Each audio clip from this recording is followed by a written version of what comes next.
Go ahead. Okay. Well, hello everybody, and welcome back to the Coptic class. I'm glad to have everyone back. And before we get started, as usual, we'd like to start with a prayer. If we have Rabuna with us, if he can please lead us. If not, then we'll go ahead together. In the name of the Father, and the Son, and the Holy Spirit, one God, amen. Our Father, who art in heaven, hallowed be thy name. Thy kingdom come, thy will be done, on earth as it is in heaven. Give us this day our daily bread, and forgive us our trespasses, as we forgive those who trespass against us. And lead us not into temptation, but deliver us from the evil one, through Christ Jesus our Lord. For thine is the kingdom, and the power, and the glory, forever and ever, amen. In the name of the Father, and Son, and the Holy Spirit, one God, amen. Okay. Well, welcome back, everybody, and um, thanks for attending and doing the homework and everything. Everybody's doing a really good job, so we appreciate that. Um, and Before we get started here, I'm going to switch on my presentation so that we can go through it. We'll do a little bit of reviewing from the last assignment just to kind of refresh our memories, and then we'll come back and go into today's lesson. And so hopefully everyone's starting to see some of the benefits of the things that we've been doing. And especially like when you go to church and stuff, and then you are seeing things like in the books or hearing things in church, etc. You're realizing that you're actually starting to learn some of the words and learning some of the things. So right now I have my desktop displayed here to go over the presentation. So if you're seeing it, great. If you're not seeing it, please let me know so I can try to fix it before we go too far into the lecture and you're not seeing what I'm pointing at. So before we do the homework, I just wanted to answer this one question. Someone asked a question that it was one of those things where, when you know Coptic, you kind of know certain things, but I couldn't think of the name of the rule for it last time. But somebody was asking is how do you know about the linking particle, if it should be a ne or a me that precedes the word. And we'll go through some examples later. But I asked one of my Coptic mentors, Hani Tekla, is there a rule for it, or is it just something that's kind of known, or what? And he said, yeah, there is a rule called the rule of assimilation. And I kept saying it's related to linguistics, but I said that incorrectly. It's actually related to phonetics. Phonetics is basically the way that words sound. So like in English, for example, you say, I have an apple, or I have a book. The A or the and changes, just basically depending on what's the following word, if it has a vowel or not. Well, it's the same thing in Coptic, the rule of assimilation. So the N, the ne, is the standard, but it turns to a me, an M sound, before words that contain a P, B, M, or V sound. So in other words, if the word that it's being prefixed to is one of these letters here, then the ne turns to a me. So we'll take some examples because I've got some texts that I kind of want to go through at the end, and we'll see how this comes to play. But we'll take some examples, like the word for tomorrow is called rasti. So if you want to, if it has a linking particle for whatever reason, because it's not one of those letters there, then it would be preceded with an in rasti. If we were going to take the word psishi, you can find the keyboard here. Psishi, it's one of these letters, so it would have m psishi because the next the letter that it's prefixed to is one of those letters, something that starts with a P, B, M, or V sound. And just for everyone's interest. The word psyche, that's actually where we get the word like psychology or psychopath or whatever. It's the same prefix of meaning the soul. So psychology is like study of the soul.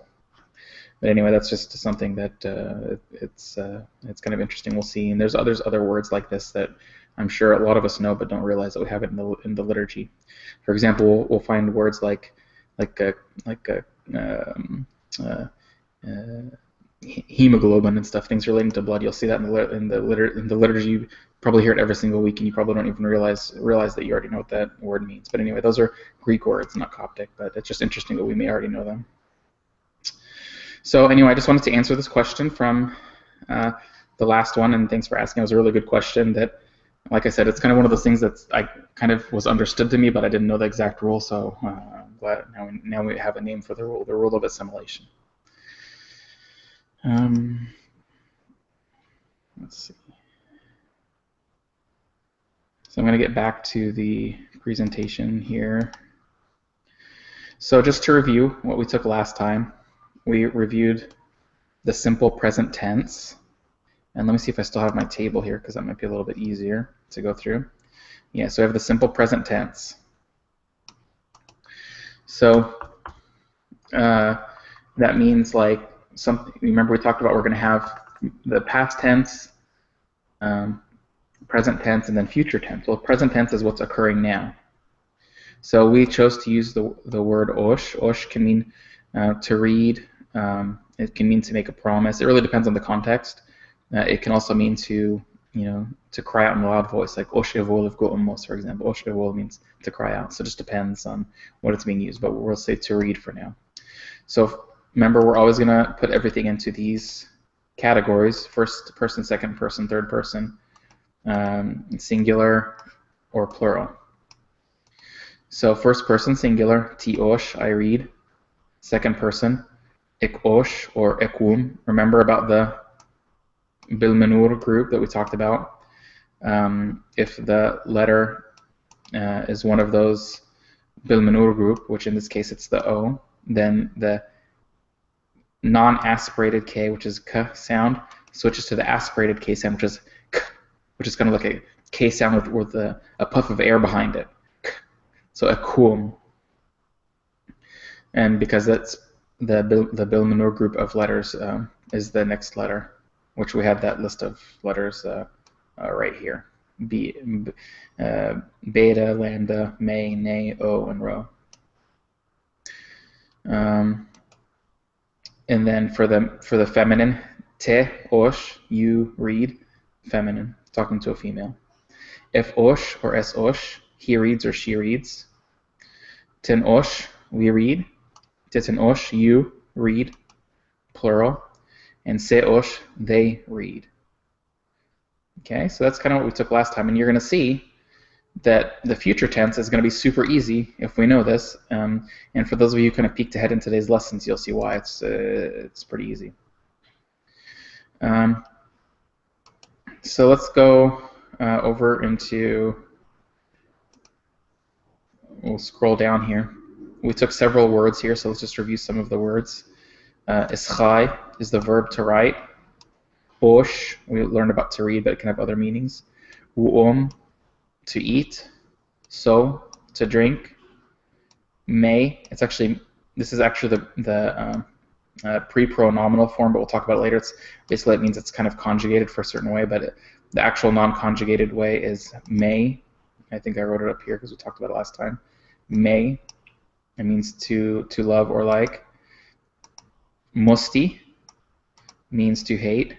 Ti means to give. Chi means to take. Hemsi means to sit. Nav means to look, like to look at something. Shari means to hit. And areh means to study, to learn, to keep, to preserve. And again, we come across that in the liturgy. Just as a review again, pi oik, the bread. Pi alom, the cheese. Pi eroti, the milk. Pi af, the meat. Pi teft, the fish. Pima'u, the water. Pi'afut, the glass or the cup or the chalice. Ti Ecclesia, the church.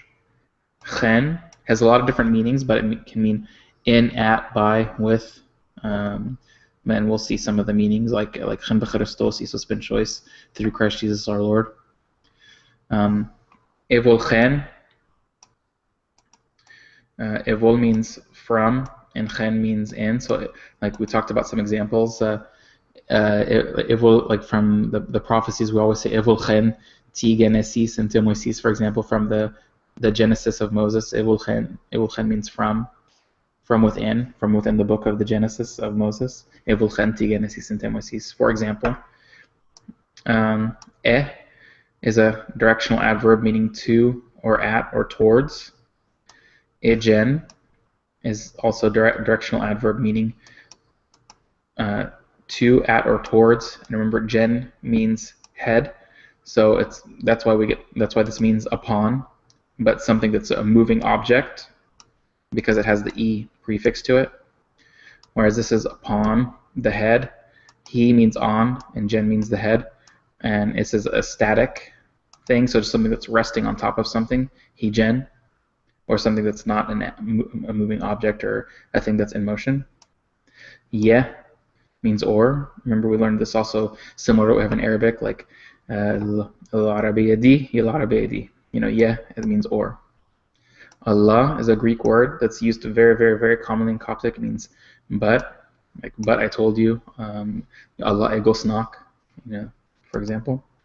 Nem, we took a couple times already, means and with. And o means and also, and we'll see the difference coming up. And then we reviewed a little bit about these linking particles and the rule of assimilation. So that was it for the last one. We won't go over this homework this time because I think we still have a few more days. We were supposed to finish.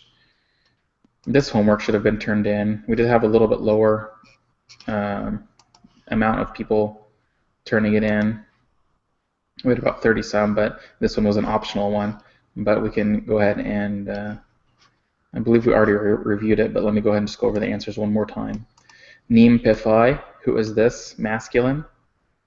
Nim Tithai, who is this? Feminine. Nim Nenai, who are these? Plural.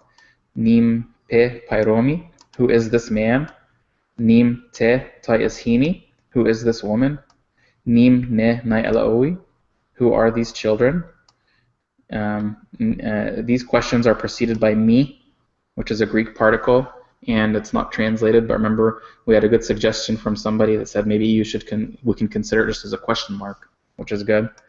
Mi, Tasheri Titiksoni, meaning is this daughter or is this girl? Technically it means daughter. Is this daughter your sister? But in this sense, they're using it in the sense of, is this girl your sister? They could have said Ta'alu. Ta'alu would be just a generic for this girl.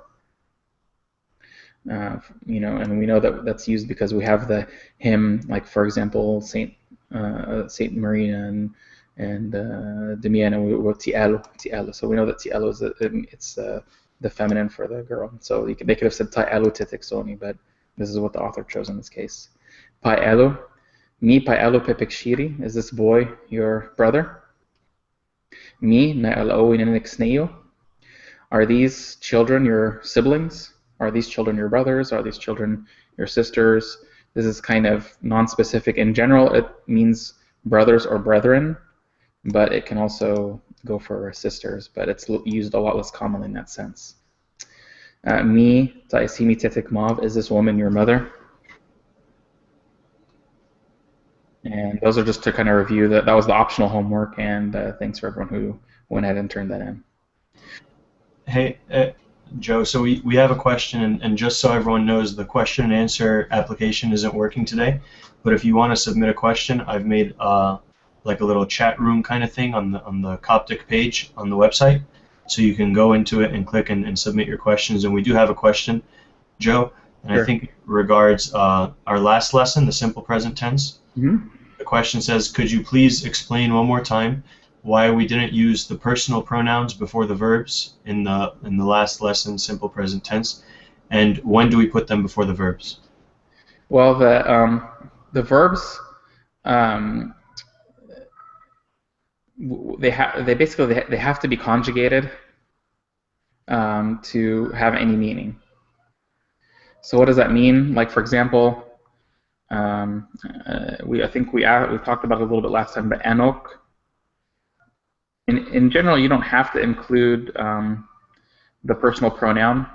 It's there for more of the other types of sentences, the bipartite sentences that we talked about.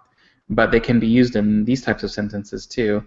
Like, for example, Anok, Tiosh, MP, Gom. So what does that mean? That means, let me change it to English here. I, the personal pronoun, and then this is conjugated here. I read, and with the linking particle, it's not translated, the book. Sorry, I know this is probably small. Let me see if I can make it a little bit bigger for you. Okay, so for example here, if we were to use it, but the verb is conjugated. So we couldn't say Anok, Osh, and Pigom, because it's in Coptic this verb has to be conjugated with some sort of tense prefix. Otherwise this is invalid in Coptic. You know, if you're going to make this kind of verbatim translation, it would be I to read the book. You know, it doesn't really make sense. Just like this doesn't make sense in English, this doesn't make sense in Coptic above it. So that's why we don't always use the personal pronoun without this verb being conjugated. Thank you, Joe. We have another question. We were taught in an earlier lesson that the interrogative word me was for rhetorical questions. Yeah. But I have seen it in many lessons or homework assignments in the context of non-rhetorical or literal questions. Please clarify. Thanks. Yeah. In general, it's kind of something that I think we talked about it a couple times before too. If you're going to look at it, mostly, you know, in like the Bible, for example, or what we always say, we always go back to and say it's the gold standard of Coptic grammar. And you look at it in there. You look at it also in Greek texts, and it's generally for rhetorical questions. But I don't know why it's kind of caught on in various textbooks and grammars and stuff like that in Coptic. Like, it was not understood by a lot of people before, and they just thought it was just an interrogative particle for any question. So you'll see it in all of the, you know, of course we're going through this grammar book by Mawad Dawood. He was the author of it, and you know, he included it in his textbook as just a regular interrogative particle for regular questions. But I said for the purpose of this course we'll consider it that, but the fact that it's for rhetorical questions, it's kind of, that's, you know, the more precise thing that you'll see. Like, if you ever, you know, start to read it in like the Bible text and stuff like that. And we'll go through some things later today. I don't know if it's in there. We'll see if there's anything in there that has me in it. But I pulled up some Bible verses and stuff so we can go over them together, and we'll see what comes up. So, but hopefully that answers your question. In general, for our purposes, we're going to consider it just as a regular question, but that technically and more precisely in more academic realm, like at, you know, university or literal translation, stuff like that, it's used mostly in rhetorical questions. And then just to finish up on this thing too, hopefully that answered that question. If not, just let us know. But here, for example, we don't have to say the Anok. Most commonly, this won't have the personal pronoun when these things are conjugated. It'll say Tiosh and Pigom without Anok. So I read the book. But you can include it. If you include it, it basically is emphasizing the I. Anok, Tiosh, and Pigom. So you can think about it as like I read the book. There's a lot of things that kind of emphasize in Coptic. And I think that was it for the last lesson. Does anyone else have any other questions? If anyone has any questions, please let us know. And I'm going to shrink this down a little bit so I can zoom into our table here. And we'll go ahead and begin with our next talk, which is today's lesson. So we talked about the present tense. This time we're going to go into the future tense. The future tense is something that is going to happen. And it's very easy because it's basically what we learned. T, ek, te, if, es, ten, teten, and se. But the difference is we have this in front of it, na. Now what's na? Na is rarely used in Coptic by itself as a verb, but it's always used to indicate the future in the future tense. Na is an ancient Egyptian word, again not really used in Coptic, but used more in Demotic and ancient texts as a verb by itself, meaning it kind of means like to go, or it basically means to go. So it means something that's going to happen. So, but in Coptic, it's not really used as a verb. It's only used when it's in the future tense. It is used as a verb occasionally. You'll see it very rarely, maybe just a few times here and there. But for the most part, it's only going to be used for the future tense. So, what does that mean? We prefix it here, or actually, we put it right after the present tense prefix. So we know that this is present tense, but this is attached to it. So now we know we have the future tense. And in our lesson, we use the verb e. E is what you're going to see in Coptic all the time, meaning to come. Okay. So ti na e. Ti na e. That means I will come. Like tina e pek e. I will come to your house. Tina e. Remember what that means too. Pek. We learned that that's the possessive adjective, second person masculine singular. Pek e. Oops, wrong letter. Pek e. I will come to your house. Tina e pek e. Okay. So it's easy because this is the same thing. We just add na, and all of a sudden it becomes future. Okay. Ik na e. Now remember we talked about this switching from the kappa to the key if the following letter is one of the bil manur group. So what do you know? The na is one of the bil manur group. So in the future tense, we only see ik na. We do not see ik na. So it's easier in that sense. We only see ik na. Ik na e. And we can say, for example, pa. Oh, sorry. Ik na e pa e. That means you're talking to a person who's a male. You will come to my house. Ik na e pa e. Okay. The only caveat, or the only kind of tricky thing in the future tense, is the feminine. And again, this has to do with phonetics, not linguistics, as I was corrected in my terminology.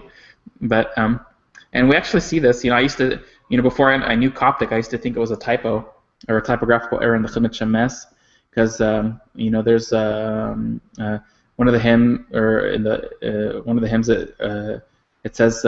Tera misi, for example. Misi is to give birth. Tera ervokio tera misi. And I used to think that was just a typo, and they just made a mistake, and it should be te na misi. But in actuality, for this second person feminine, this changes to a rho. Everything else it's going to be a ne, but in the second person singular feminine, it's going to be a rho. So it has to do more with phonetics more than anything else, but that's just the only caveat to this. So tera e say t. Oops.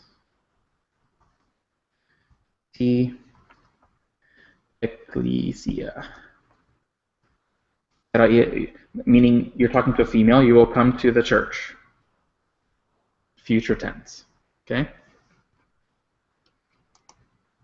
And then the same thing, we have the same thing again. If na, he will, let's see, e, epikahi. Oops, I can't type today. Ik na e epikahi, or if na e epikahi. You know, maybe in the gospel, I'm sure it's there somewhere, it says, or I can't remember, but if na e epikahi, he will come to the earth, or he will come to the world.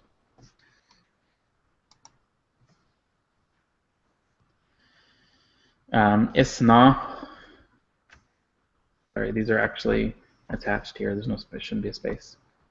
Isna, I can't remember if we took this word or not, but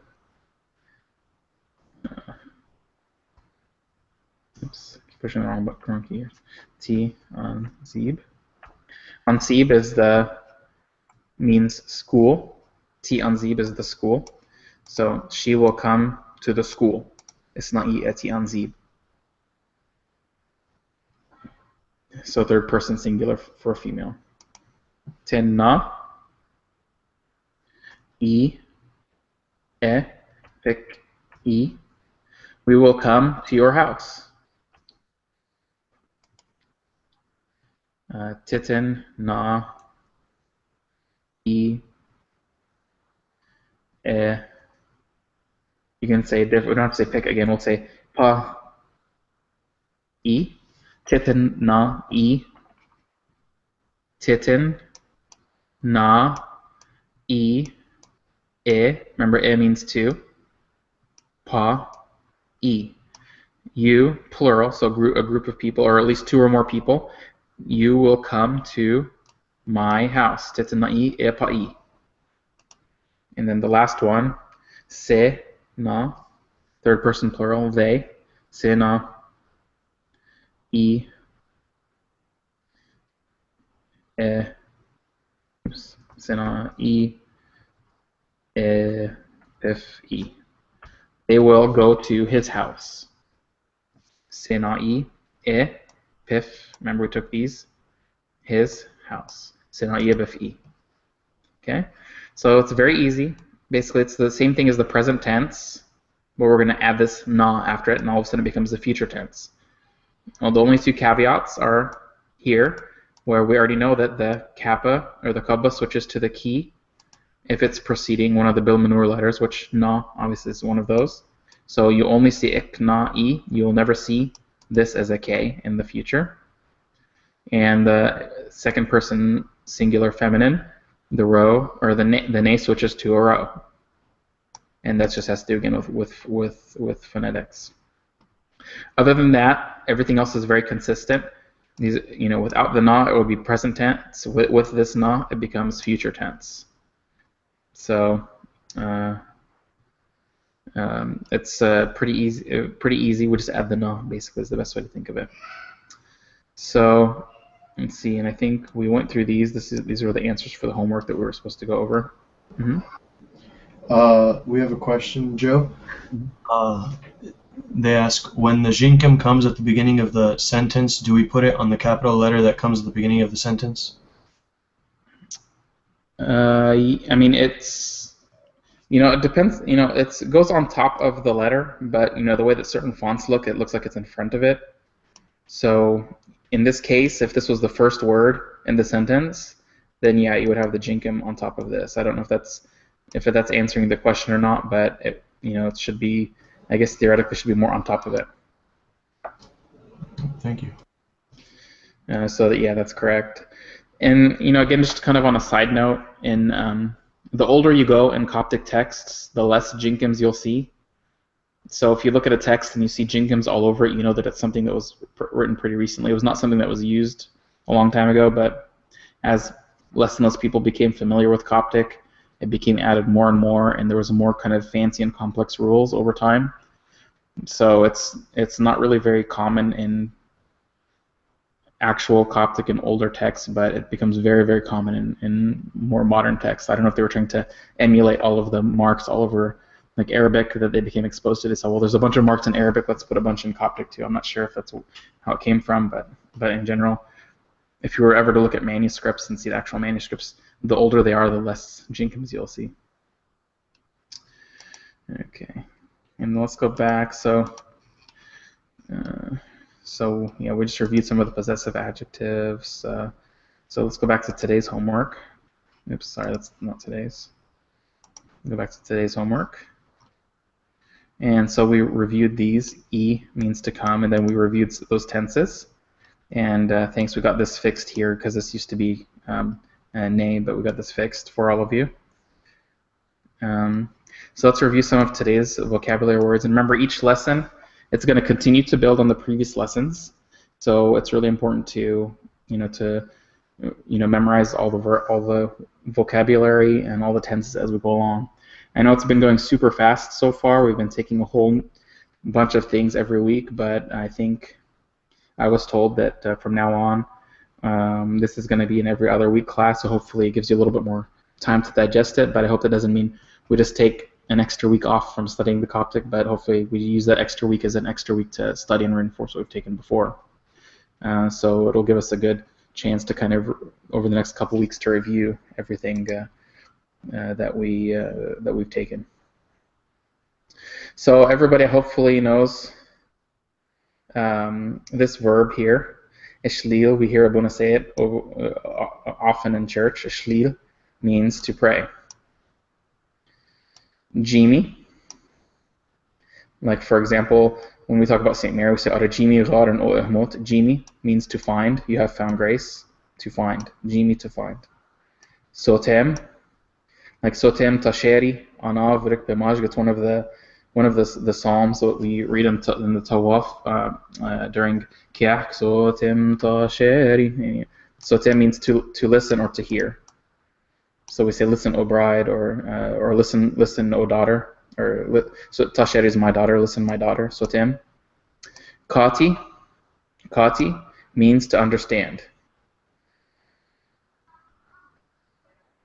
Like when we say, I'm just trying to think of a place, like in Akachit Kharis, the hymn, Pikati et sot ente David. Pikati is when you attach the definite article. Pikati means the understanding. The verb kati means to understand. So Pikati et sot ente David, the understanding of David. Enkot means to sleep.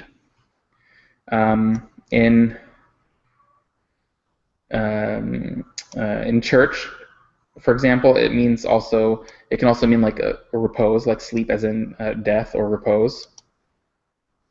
Like for example, when we say like the response ni etosh marata niran tinyot yathwab batriarchis etav inkut means to have reposed, but it literally means to sleep, like to go to sleep at night or something, but it also can mean repose. Nehsi, to wake up. Like when you wake up in the morning, you say Ti na nehsi and rasti. Ti na means I will. Nehsi, wake up. Ti na nehsi and rasti, we talked about earlier, and rasti means tomorrow. Ti na nehsi and rasti, I'll wake up tomorrow. Moshi. Moshi should be an easy one to remember because Moshi is like imshi or meshi, or hemshi barra. Moshi. Moshi means to walk, so it's easy to remember because it sounds very similar to Arabic for those of you that know Arabic. Mu. It means to die. Like for example, him, like B'Christos Avton, fi etaf mu. He who died afhomi ijan afmu. For he who died, he trampled upon death. To die is mu. Rashi means to rejoice, and we know the verse rejoice in the Lord always. It's Rashi chanepshois and seyaniven. Rashi, to rejoice. Rejoice in the Lord always. Rashi chanepshois and seyaniven. I have a question, Joe. Here. So when Abuna says ishlil in the liturgy, is he saying literally to pray, or is he giving a command like pray? Yeah, that's a good question. It's a command to pray because whenever we have a verb in an imperative form, when it's used like in speech for example, if it doesn't have a prefix, then it means it's the imperative form. So like if I'm talking to you now and I'm gonna say ishlil, that means you pray. And it doesn't matter if you're male, female, group, 20 people, 100 people, one person, or whatever. It's just imperative. Just means pray. It's like a command or an imperative instruction. Pray. So when Abuna says that shlil, it's just imperative. When we're saying here like this means to pray, yeah, it means to pray, but if you're prefixing it with a certain prefix, then it changes the tense. But when you're using this alone, it's just the imperative form. And I think we'll probably see some examples in some of the Bible texts. Like I said, I pulled up some of today's Katamara so we can kind of go over some, and look, we're going to do like a treasure hunt and see if we can find some words that we've studied and kind of break them down. So like for example, we said like in the Tawaf or the Psalm for Kiah Kuseh Sotem Tasheri, listen, my daughter. So it's saying it's an imperative form to her, Sotem, so it's listen, my daughter, so it's telling her to listen. So that's a good question. Yeah, so that's good. I like these questions. Okay, and so we've finished these vocabulary words. One thing that we'll go over is the particle nj. We see it a lot. It's another one of those things that we typically don't translate it, but in some different Coptic grammar books, they'll say that nj, you can think of it as meaning namely, and I'll show you what that means here in a minute. And basically, like it says here, it basically reverses the word order. And some people believe that this is because it's used mostly in translations, like when the Coptic people were translating from Greek into Coptic, they had to use this in certain situations to preserve the word order. But it's very, very common, so it's important to understand the use of it. So what does that mean? We're going to look at some examples over here. So we studied these words before. P, alu, the boy. If, he, remember that's the present tense now for he. If ishlil, the boy prays. The boy, he prays, but we don't really say he. The boy prays. P, alu, if ishlil. If we need to... Sorry, Joe. Before we get too far, we have a question about what we were just talking about with the previous verbs. You mentioned previously that verbs must be conjugated. The phrase sotem tasheri seems to break that rule. Is it an exception or something we have not yet learned? Specifically, sotem is unconjugated and the subject follows the verb without the connector nj. Yeah, it's not conjugated because it's imperative. So that's the reason. So it's like a command? Yes, exactly. It's like a command. So in the Bible verse they're telling Tasheri, that my daughter. It's like the father saying to my daughter, saying Sotem Tasheri, like listen, my daughter. So he's telling her to listen. So, okay, that answered his question. Okay. Yeah. So Pi'alu ifishlil, the boy prays.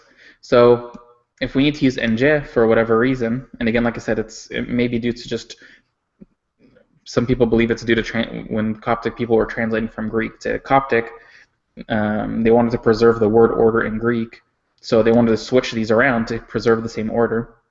So what they would do is they would say if ishlil, he prays, nj, namely the boy. So in English, how would you say it? If you wanted to give it a very literal translation, you would say, he prays. Oops, I don't need caps lock here, sorry. He prays. Who's the he? Namely, nj.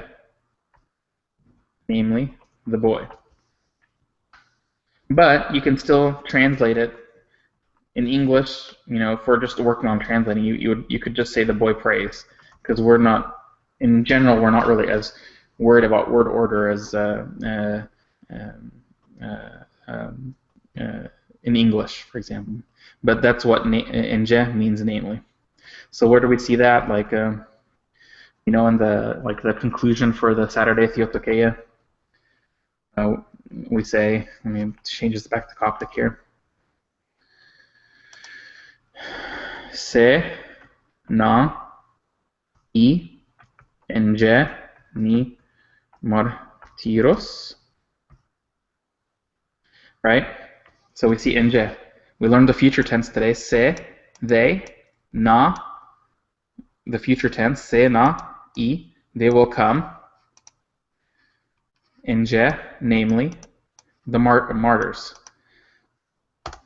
So let me just type it here so you can see it. They will come, namely, the martyrs.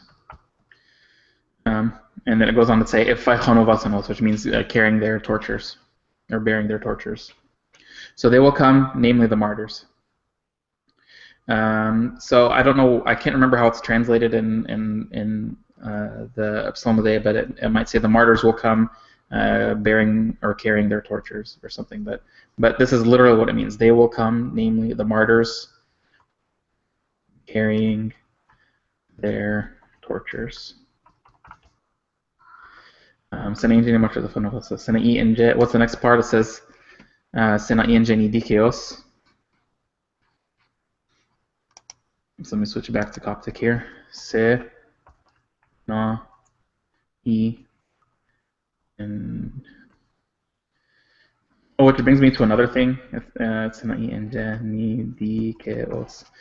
So just brings me to another thing. It's kind of like it's like a funny thing when when I because of what I understand these things, and I hear people when they sing this hymn, for example, and other hymns where na I, they say it as nai because they don't realize it's actually, they think it's the word nai. Nai means to have mercy, but they don't realize that this is the future tense with the verb I. So some people, when they sing the hymn, they say senai and geni martyros, but it's really not senai, it's senai.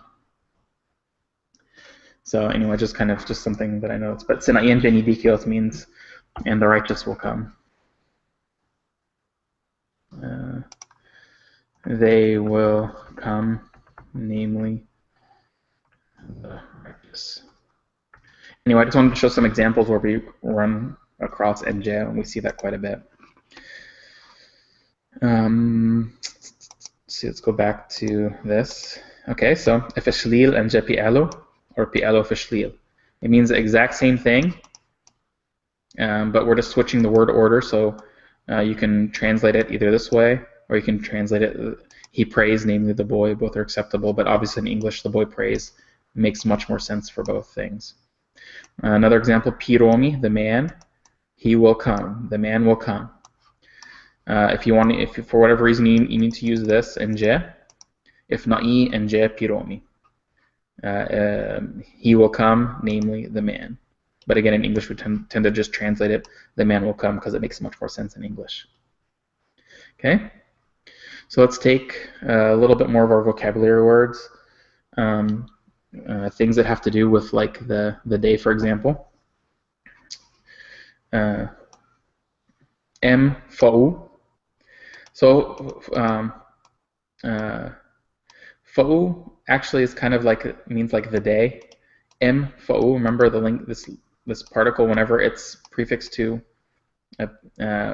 this letter, it's going to be an M. So fa'u, meaning today. We see that a lot.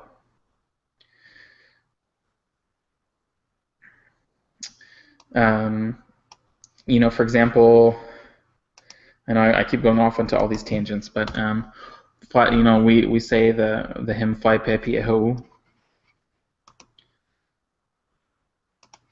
like Alleluia Fai Pe Pi Ehou. Okay, so Ehou means day.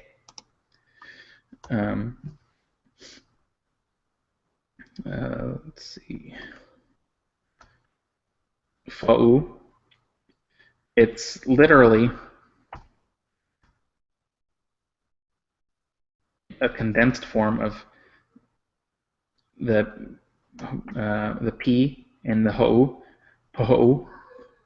But remember we talked about, somebody was asking what's the difference between the phi and the phi.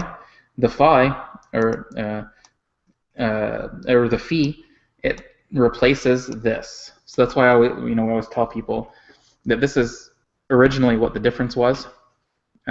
So this pH combines and becomes this phi. So ehou, or hou, is day. P ehou, the day. The P and the H is basically combined together to shorten it. It becomes this pou. But nowadays, later on, the P and the H became merged together into this. So that's why I always tell people this is an aspirated F sound, or aspirated P sound, which basically sounds like an F. Nowadays, the phi and the phi, we just say them as an F, but this is one example of where the word origin comes from. But anyway, I know I get off on a lot of these tangents, but it's important to understand where everything's coming from. Okay, so mfa'u, today. Rasti, we talked about a little bit earlier. Rasti means tomorrow. So because this is not one of those P, B, or V sounds here, it remains as an N. Nay, in Rasti, not M Rasti, it's in Rasti. Insa means like behind or after or next to. So insa Rasti, behind, after, or next to tomorrow. So what does that mean? The day after tomorrow. Insa Rasti. Ecclesia we took already, means the church. Rohi means evening. And if you look at what do you call it? Like the Coptic reader, for example, I think it's in there, I can't remember, but we say Piashlil Intahan Arohi, the evening prayer. The raising of incense of the evening. Rohi is evening. Ta'awi means morning. We know in the morning praises, Chentai Han Ata'awi. Ta'awi means morning. The prefix Han Ata'awi means dawn, at this dawn time, but Ta'awi is morning. Pi ehou, we just took Phi Pe Pi ehou. This is the day. Phi Pe Pi ehou. Pi egor, it means the night or nighttime. So that's it for the vocabulary. This is the homework assignment. It's we're only going to do this one that we want you guys to submit. We have 2 weeks to do it, so I hope everyone does it. It should be pretty easy. You're just going to translate these to English, so you don't have to type Coptic, just type English. And if everyone can turn this in, we'll do one example of these. Tina ti impaigom epael. Ti na, so it's the future tense. Tina, and ti is the verb to give. So that means I will give. It's a linking particle, and it's a may instead of a nay because the next letter here is one of the P, B, or V sounds, right? P. Tina ti im pai. Pai means this. Remember, it's the demonstrative adjective. So we're talking about this. Tina ti im pai gom, book. Tina ti im pai gom, I will give this book. To. Pai, again, demonstrative adjective. Elu, I will give this book to this boy. So that's all we want you to do is to translate. I gave you this freebie, so you have the next seven here to translate. Just please include them all in your answers, all 8. And that should be a pretty easy homework assignment. This is kind of extra credit. You don't really have to do it, but just for your own edification if you can practice it. But here the instructions are: answer the following questions with the affirmative and the negative. What does affirmative means? Yes, and negative means no. So here we're asking a question, and we're going to take it for now, just meaning any question. Ik na I. So remember, this is the key instead of the kappa. Ik na, you will come to the ecclesia, church, and Rasti. So will you come to you? So it's a question mark. You will come to the church tomorrow? So in English, we're going to say will you come to church tomorrow? To the church tomorrow? So you can say, translated in English, se tinai eti ekklesia en rasti. If you're going to answer it in the negative, you're going to say immon tinai eti ekklesia en rasti an. I don't think we really took the negative, but I think this may be a mistake to include this. But so just answer most of these in the affirmative for now. The next one, me, ik na, inkut. Remember, inkut, it doesn't mean die. I mean, it's that's not what he's saying here, but it means to sleep. So me, ik na inkut mfa'u. That means, will you go to sleep tonight? You can say se tina inkut mfa'u. Me, ik na chi in ukash evulchen pixon. Will you take a pencil from your brother? Or are you going to take a pencil from your brother? You can say se tina chi in ukash evulchen pason. I will take a pencil from my brother. And so you can go through the rest of these. It's a good exercise. If you want to turn it into the negative, I'll tell you how to do it. I think we didn't really go into it yet in the lessons. We're probably going to go into it later, but what you do is, instead of se, and then you say whatever you're going to say, that means that's the affirmative. But the negative, you would say imun, and you would put like, for example, tina, e, on. So it's always like this double negative in Coptic. Imun meaning no, and on meaning no. But the middle part is exactly the same, whether it's the affirmative or the negative. So T, no, E. Okay? So if you're going to say, yes, I'm going to come, se tina I. No, I'm not going to come, imun tina I an. And tina I an eti ekklesia. No, I'm not coming to church. Se tina I eti ekklesia. Yes, I will come to church.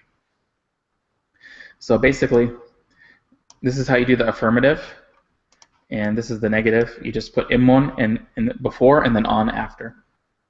And there's some other differences too, but I really don't want to. This is the basic way to do it. So if you want to practice those, answering an affirmative and negative, that's how we will do it. And that's really it for today's lesson. So I just in the last few minutes, I had pulled up the Katameros reading for today, so that we can kind of go through some things and see if we can find some things that we've already learned about and kind of review them. If there's any questions now, this would be a good time to go over some of the questions. Just go ahead and send them in. Otherwise, we'll just kind of go through this. Let's see.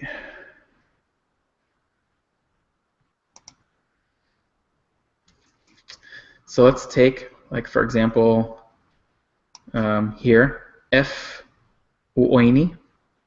F, we learned, is what? The definite article, masculine. F uoini means the light.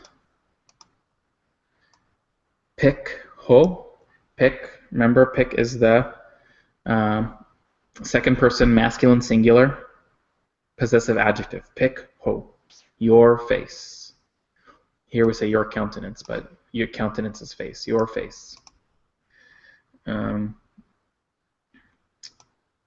Pa heat, we know what e means. E pa heat. E means to or towards. Pa, singular possessive adjective, first person. So e pa heat, to my heart. So it's here, to my heart.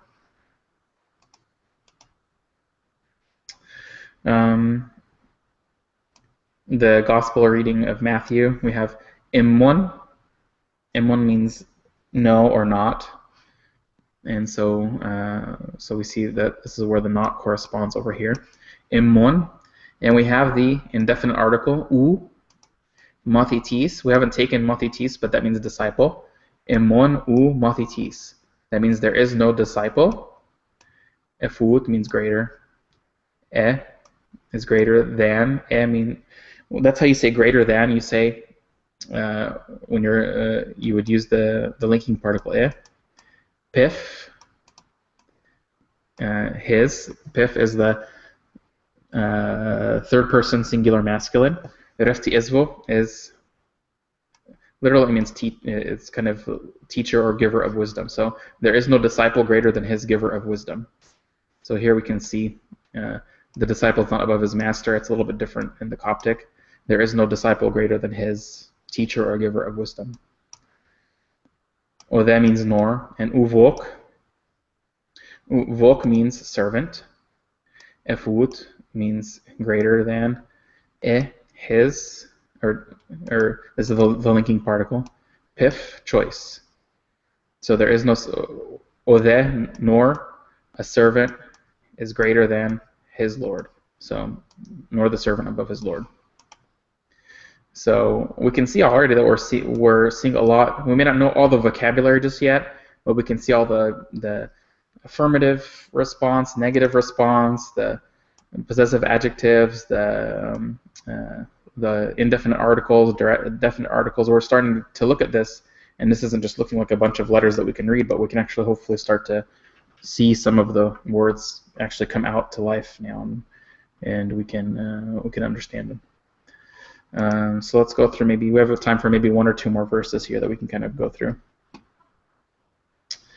Let me just go down a little bit. And so we took this vocabulary word today. Owo means and.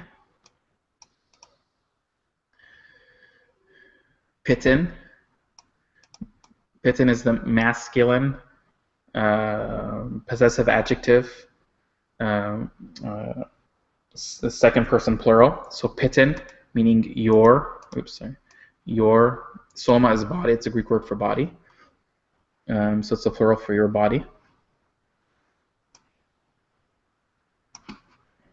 And here they say which will kill the body, but in Coptic it's actually your body. In epsishi, or epsiki, it's a feminine noun, so instead of having pitin, soma is a masculine. So that's why we use the pitin.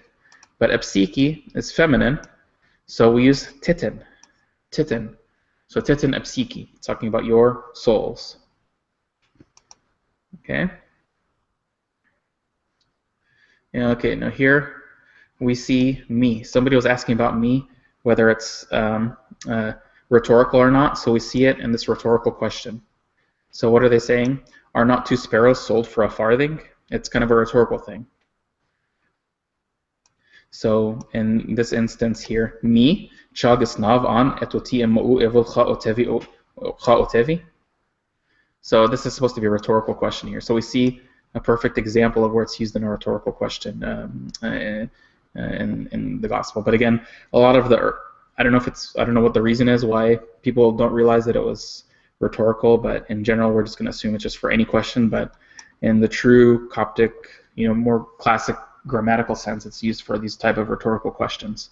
So here we've got a great example. So I'm glad that this came up today, and I think it's a good point to conclude today's lesson. Unless anybody has any questions, please go ahead and submit them. The only question that we have, which was actually answered in the question thing, I apologize if you've mentioned this in the past, but would you please share the name and author of the text we are using, and if possible, a link to where one may purchase a copy? Okay. Yeah, I can. I'll show you guys the book. I'll switch on my camera here, and I'll show you guys the book. I don't know if there still is a way to purchase it or where to get it from. I actually picked this up from the St. Anthony Monastery in California probably about 20 years ago in the bookstore. I don't know if they still have any copies there, but I think it was published by. And the reason I picked this book to be the starting book, I have like 20 other Coptic grammar books that probably go into a lot more depth than this, but this is what I started out with, and I really felt that he did a really great job of simplifying things into a basic way for us to understand. The good thing about this textbook is it's basically our lessons is this textbook. So everything on our lessons, it is this book. So I'll see if I can figure out a way to find out where it was published or how to get it. The book is available online, maybe not to buy, but as PDFs. And great.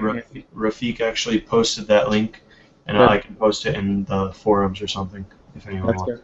Yeah, that'd be great. So everyone can download it. It was actually originally written in Arabic, but somebody translated it to English. So it should be available somewhere in Coptic Arabic, and it's also Coptic English is the one that I have. But anyway, so that's another good question. So thank you, Rafiq, for forwarding that to us. And I guess that's it for today. So if there's no more questions, then we will conclude for today. Just pull up. I do have one question, Joe. Okay. As we were just going through the readings, I noticed there wasn't any punctuation in Coptic. So is there any punctuation in Coptic? No, there's not. And funny, sometimes there's not even like these spaces and stuff, but this kind of comes later on.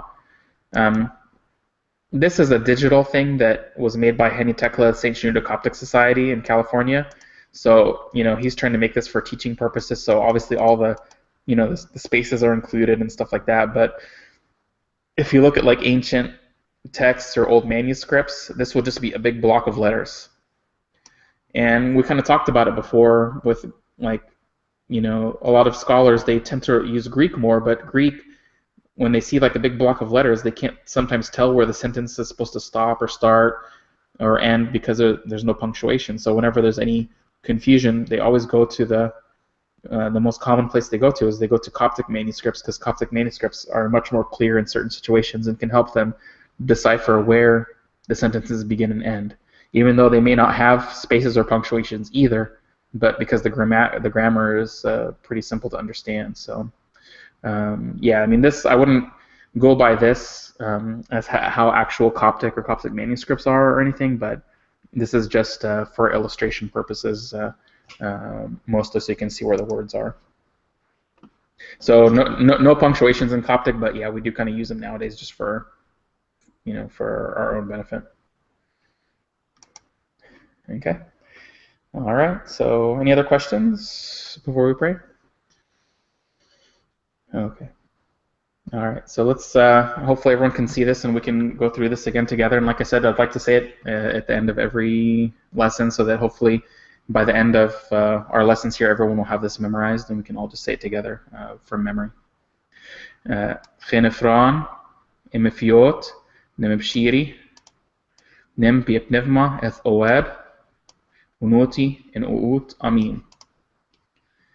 Je, Peniot, Et Chen Nifiowi, Marif Tuvu, En Je Bekran, Maris I, En Jetik Met Uru, Petehnak, Marif Shopi, Emefriti Chenet Fe, Nem Hijen Pikahi, Pen Oik, Interasti, Mif Nan Emfou, Owoh Kan Yeteron Nan Evol, Emefriti Hon, Entin Ko Evol, Enni Ete Uun Entan Erau, Owoh Emperenten Echon Epirasmos, Allah Nahmen Evol Ha Bibet Hou, Chen Bechristos Isos Ben Shois, Njethok Teti Met Uru, Nemtigom, Nempi Ou, Sha'ane Entiniene Tiro Amin. Chenefran Mfiot, Nemebshiri, Nempepnevma Thoab, Unotianut Amin. Okay. Well, thank you everybody and have a good night. And if you have any questions or anything else comes up anytime, just let us know. Thank you, Joe.